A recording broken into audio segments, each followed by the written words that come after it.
Diese Schwarze versteht sowieso nichts. Bring mir einfach den Champagner, Mädchen. He said it loud enough for the whole first-class cabin to hear, loud enough that the man in 2A shifted uncomfortably in his seat, loud enough that the woman in 1C pressed her lips together and looked out the window. He said it in German because he was certain, absolutely certain, that the woman standing in front of him, the one in the navy uniform with her hands clasped in front of her, the one he had just called a girl, did not understand a single word. She didn't flinch, she didn't blink. She looked at him the way still water looks at a stone thrown into it, unbothered, waiting to settle. And then she answered him. In perfect German, his face didn't just fall. It went white. Ghost white. The kind of white that comes when a man realizes, all at once, exactly what he has done, exactly who he has done it to, and exactly how far the ground is from where he's standing. But he had no idea who she really was. Not yet. And what she was about to do in the next 40 minutes would ensure that he, and every person in that cabin, never forgot her name for the rest of their lives. Have you ever been dismissed by someone who assumed you were beneath them, only for them to find out they were wrong? Let me take you back. 6 hours earlier. Her name was Amara Osei Bonsu, and on the morning of the flight that would change everything, she was ironing her uniform the way her mother had taught her, slow, careful, pressing each crease like it was something worth preserving.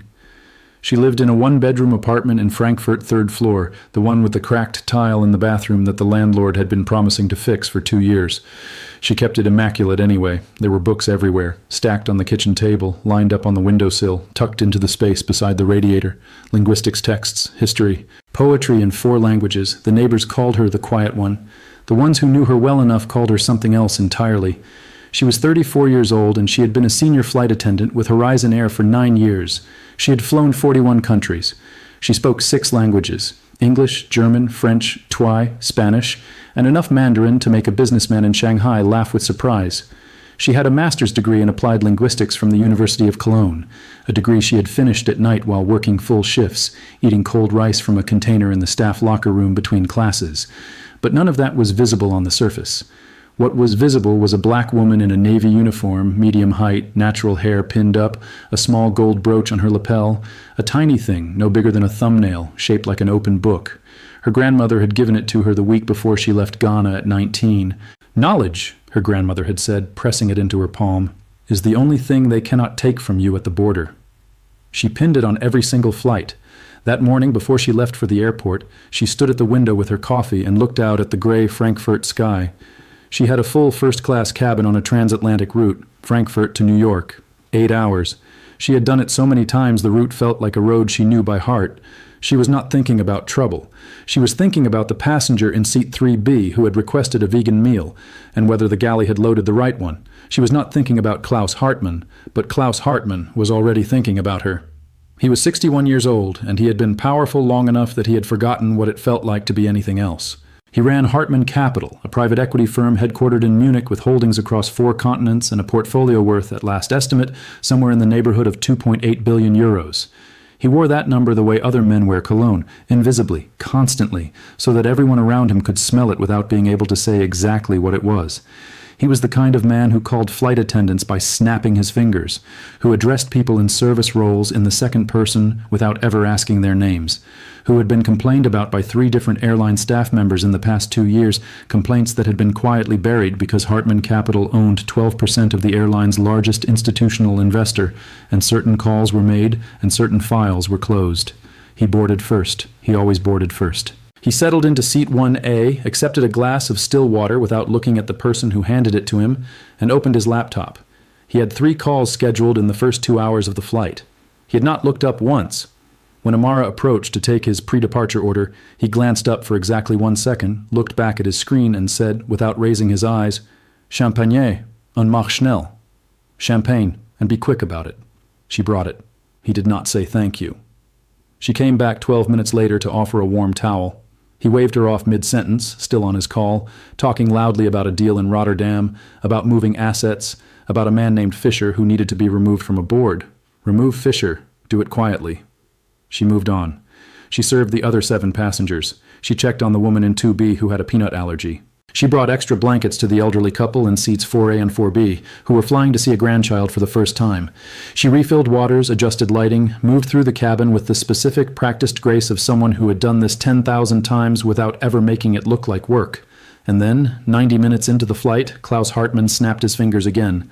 She walked to 1A. He was not on a call this time. He was looking at her, and there was something different in his eyes now. The particular contempt of a man who has decided, without evidence, that the person in front of him does not warrant basic courtesy. He held up his empty glass. Then he looked at his seatmate, a German business associate, mid-50s, who had taken the window seat, and said it, casually, like a joke between friends, delivered in German, right in front of her face. Diese Schwarze versteht sowieso nichts. Bring mir einfach den Champagner, Mädchen. This black woman doesn't understand anything anyway. Just bring me the champagne, girl. His associate said nothing. He looked at the tray table. The man in 2A shifted in his seat. The woman in 1C looked out the window. Nobody spoke. Nobody moved. And Amara reached up, very slowly, very deliberately, and touched the small gold brooch on her lapel, one fingertip. Just for a moment. The way a person touches something precious before they walk into a room they were told they did not belong in. And then she looked at Klaus Hartmann, and she answered him in German. Flawless German, Cologne-educated, North German inflected, word-perfect German.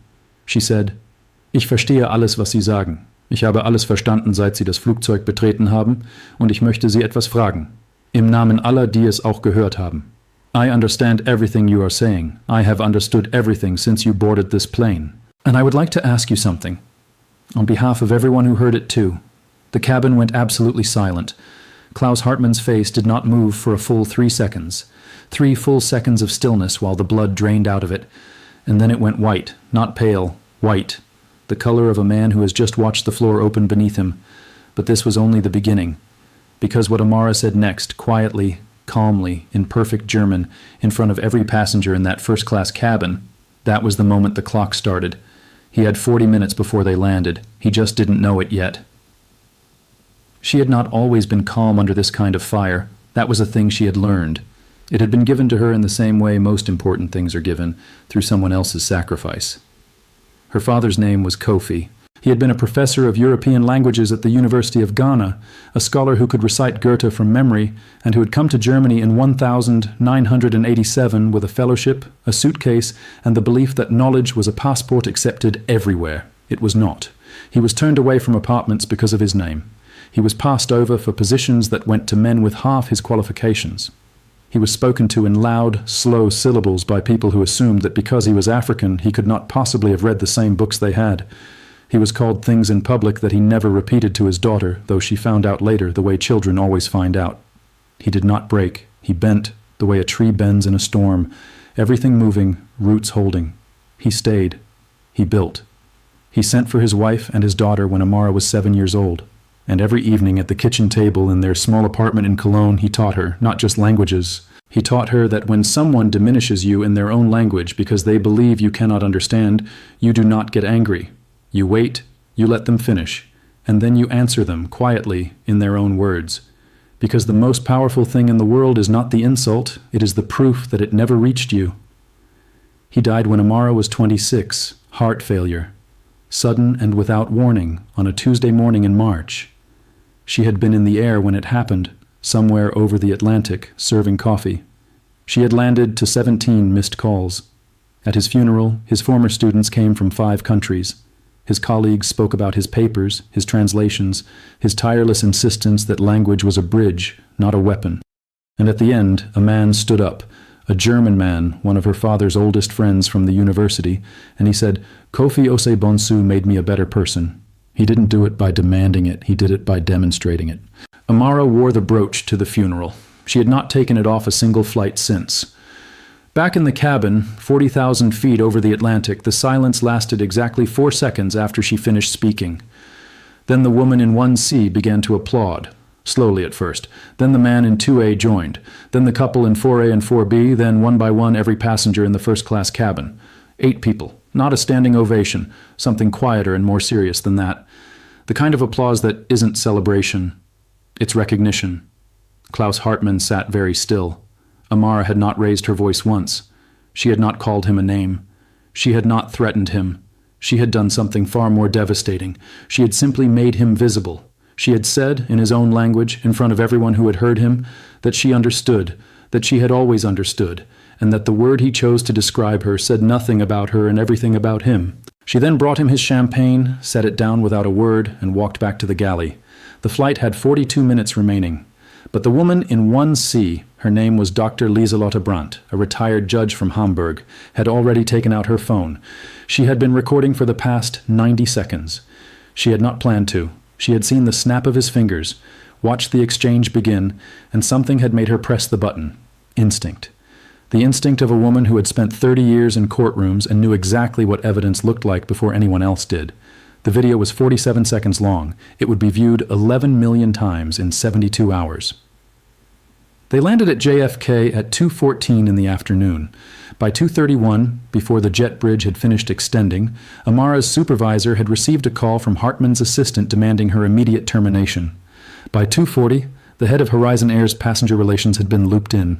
By 3 o'clock, the decision had reached the desk of the airline's chief people officer. By 3:12, the video was on Twitter. By 5 o'clock, it had 2 million views. The caption was 3 words in German and 3 words in English, both saying the same thing.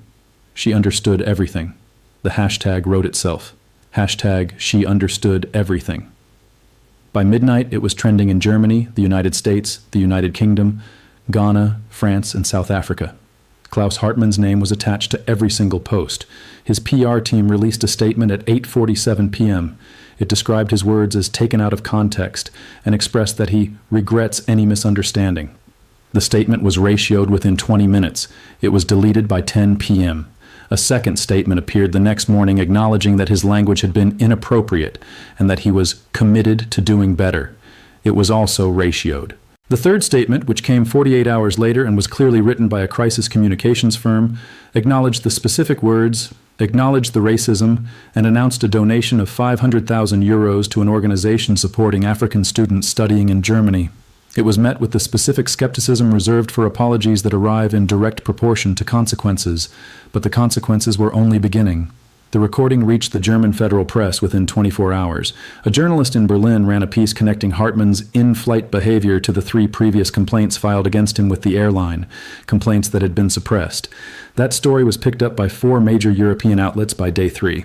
An inquiry was opened by the airline's board. The head of passenger relations, who had received the initial termination request and had instead opened a formal investigation into Hartmann's conduct, was quietly named interim chief diversity officer before the week was out. Hartmann Capital lost its lead investor in a proposed Rotterdam deal on day 4. The firm's partners issued an internal memo. 2 of his 3 board members requested a meeting. By the end of the second week, Hartmann had stepped back from day-to-day operations temporarily. Industry sources familiar with the matter described the exit as permanent. The 3 flight attendants who had previously filed suppressed complaints came forward publicly within 10 days of the video's release. Horizon Air settled with all 3 confidentially. The airline announced a new passenger conduct policy with clear enforceable consequences within 30 days. It was the first European carrier to codify crew dignity protections with binding enforcement language. None of that happened because Amara raised her voice. It happened because she never did. A year later, in the same month that a linguistic scholarship program was founded in her father's name at the University of Cologne, the Kofi Osibonsu Language Access Fellowship, fully funded, opened to first-generation African students pursuing advanced language study in Europe. Amara stood in a small conference room at JFK and gave a talk to a group of new Horizon Air hires. She was still wearing the brooch. She told them about her father, about the kitchen table in Cologne, about the 30-year-old lesson that had played out at 40,000 feet. She told them that the most dangerous thing about contempt is that it believes itself to be invisible, that when someone speaks against you in a language they assume you don't understand, they have already told you everything you need to know about them. And that the answer, the only answer worth giving, is to respond in that same language, calmly, completely, without anger and without apology. My father used to say, she told them, that a language is a door. Most people use it to keep others out. A few people use it to walk in. She paused. Walk in, she said. Every time. Walk in. 12 of the 22 new hires in that room were first-generation immigrants. Several of them had taken notes. One young woman in the third row, 22 years old, originally from Lagos, studying for her linguistic certification on her days off, was crying quietly by the end. She did not try to hide it. After the talk, that young woman waited until everyone else had left. Then she walked up to Amara and held out her hand. In it was a small object, a bracelet thin and gold, the kind passed down through families. She said her grandmother had given it to her. She said she wanted Amara to have it. Amara looked at it for a long moment. Then she gently closed the young woman's fingers back around it. "Keep it," she said, "and keep walking in." If this story moved you, please like, share, and subscribe, and hit the bell so you never miss one of these. Tell me in the comments, have you ever been underestimated by someone who assumed you couldn't understand? What did you do? I'd really like to know. And here's what really gets me about this story. It isn't the video. It isn't the 11 million views or the hashtag or the resignation.